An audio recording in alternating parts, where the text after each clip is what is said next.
Hello दोस्तों, आज हम पढ़ने जा रहे हैं कंप्यूटर का जो महत्वपूर्ण पार्ट है ऑपरेटिंग सिस्टम। ऑपरेटिंग सिस्टम क्या होता है, कौन सा सॉफ्टवेयर होता है, ये सभी हम इस वीडियो में जानेंगे। यदि वीडियो पसंद आती है तो उसको लाइक, शेयर और चैनल को सब्सक्राइब जरूर करना है। तो हम जानते हैं ऑपरेटिंग सिस्टम के बारे में। यह जो टॉपिक है DCA और PGDCA के साथ अन्य कॉम्पिटिटिव एग्ज़ाम में भी बहुत महत्वपूर्ण है। देखते हैं introduction of operating system.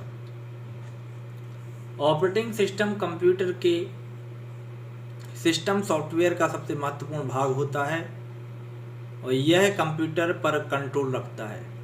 Computer से जुड़ी सभी डिवाइसों को चेक करता है, इसलिए इसे मास्टर कंट्रोल प्रोग्राम भी कहते हैं। जो कंप्यूटर होता है, ऑपरेटिंग सिस्टम कंप्यूटर के सिस्टम सॉफ्टवेयर का सबसे महत्वपूर्ण भाग होता है।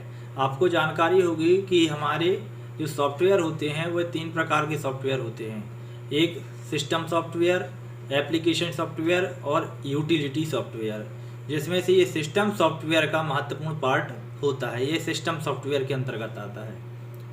यह कंप्यूटर पर नियंत्रण रखता है और कंप्यूटर से जितनी भी जुड़ी हुई डिवाइस होती हैं उनको चेक करने का काम ऑपरेटिंग सिस्टम का ही होता है, इसलिए इसे मास्टर कंट्रोल प्रोग्राम भी कहते हैं। यह फाइलों को चेक करता है, इसलिए इसे मास्टर कंट्रोल प्रोग्राम भी कहते हैं। यह फाइलों को नियंत्रित रखने में हमारी हेल्प करता है। कंप्यूटर एक इलेक्ट्रॉनिक डिवाइस है, यह अपनी मन से कोई भी कार्य नहीं करता है। इसे कार्य करने के लिए मनुष्य को कमांड आदेश देने पड़ते हैं। किसी भी कार्य को चेक करने के लिए मनुष्य को कंप्यूटर को निर्देश देने होते हैं, जिनका ऑपरेटिंग सिस्टम पालन करता है। यूजर और कंप्यूटर के बीच इंटरफेस का जो कार्य करता है यह ऑपरेटिंग सिस्टम ही होता है। अतः हम कह सकते हैं कि ऑपरेटिंग सिस्टम के माध्यम से हमारे और यूजर के बीच जो संबंध बनाता है वह कंप्यूटर जो ऑपरेटिंग सिस्टम ही होता है। जब हम कंप्यूटर को चालू करते हैं तो कंप्यूटर सबसे पहले CPU के सभी आंतरिक भागों की जांच प्रारंभ या शुरू कर देता है, ताकि सभी लोगों के ठीक से कार्य करने का पता चल सके। यहाँ पर जितने भी सभी भाग हैं उनको ठीक से कार्य करने का पता चल सके, जैसे कि रोम, रैम, प्रिंटर, मेमोरी, यह सभी। यहाँ आप देख रहे हैं कंप्यूटर के कार्य। अब हम देखते हैं कंप्यूटर के कार्य क्या हैं। इनपुट आउटपुट मैनेजमेंट, इसके अंतर्गत विभिन्न इनपुट और आउटपुट डिवाइस का समन्वय और डिवाइसों का कार्य सौंपा गया है। फाइल मैनेजमेंट, जो फाइल मैनेजमेंट होता है यह हमें फाइलों को स्टोर करने और उनका उपयोग करने की अनुमति देता है। मेमोरी मैनेजमेंट, मेमोरी मैनेजमेंट जो मेमोरी मैनेजमेंट होता है इसमें सिस्टम प्रोग्राम और डेटा के यूज के लिए मेन मेमोरी को अलग भागों में विभाजित करता है। प्रोसेसर मैनेजमेंट, इसमें प्रोसेसर को विभिन्न कार्य सौंपे जाते हैं जिन्हें एक कंप्यूटर द्वारा किया जाता है।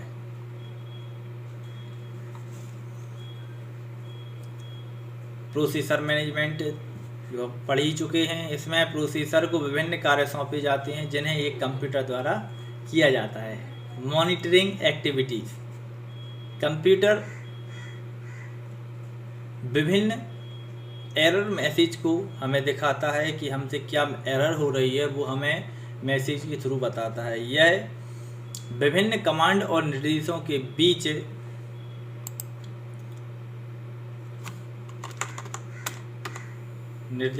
बीच की देखरेख भी करता है। यह कंप्यूटर और यूजर के बीच संबंध बनाता है और ऐसे बहुत सारे कार्य ये करता है।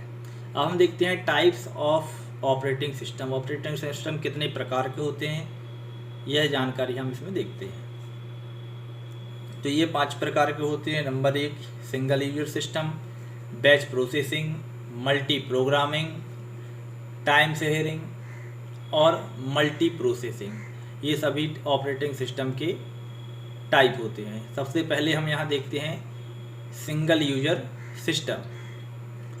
सिंगल यूजर सिस्टम जो है, इसमें एक ही समय में एक ही प्रोग्राम क्रियान्वित होता है।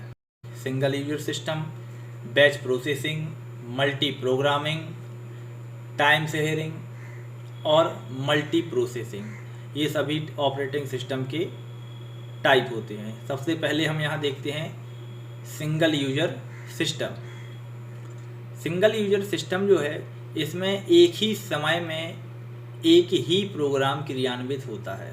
मतलब एक समय में हम केवल एक ही प्रोग्राम को चला सकते हैं। पहले समय के अधिकतर ऑपरेटिंग सिस्टम सिंगल यूजर होते थे। आजकल के जितने भी माइक्रो कंप्यूटर हैं, उन सभी में भी अधिकतर सिंगल ऑपरेटिंग सिस्टम का ही प्रयोग किया जाता है।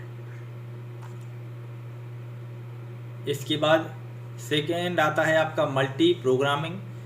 इसमें एक साथ कई प्रोग्राम को चलाया जाता है। मल्टी का मतलब होता है बहुत सारे, तो इसमें एक साथ बहुत सारे प्रोग्राम को चलाया जा सकता है। यह विशेष प्रोग्राम का एक समूह होता है जो कंप्यूटर की प्रोसेस को एक प्रोग्राम से दूसरे प्रोग्राम में ट्रांसफ़र करके गति देता है। दो या दो से अधिक प्रोग्राम को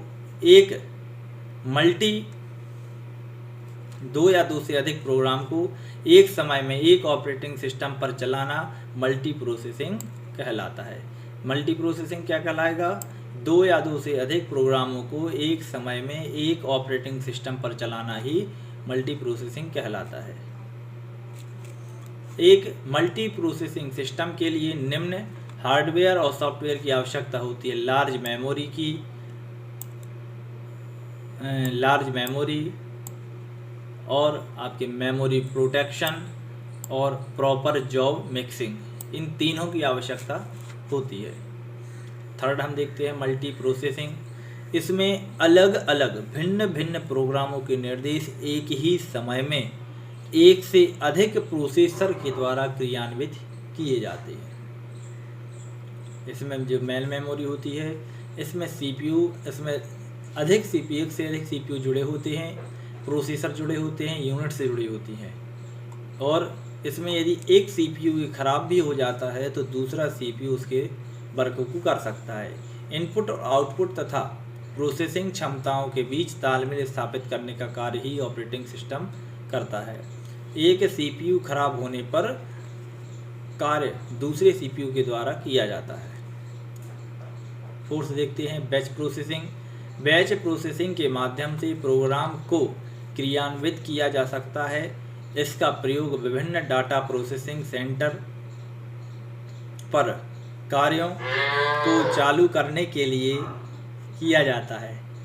ऑपरेटिंग सिस्टम की एक तकनीक ऑटोमेटिक जॉब परिवर्तन के सिद्धांत पर कार्य करता है। इसे हम सीरियल, सीक्वेंशियल या ऑफलाइन भी कहते हैं। इनपुट डाटा को क्रियान्वित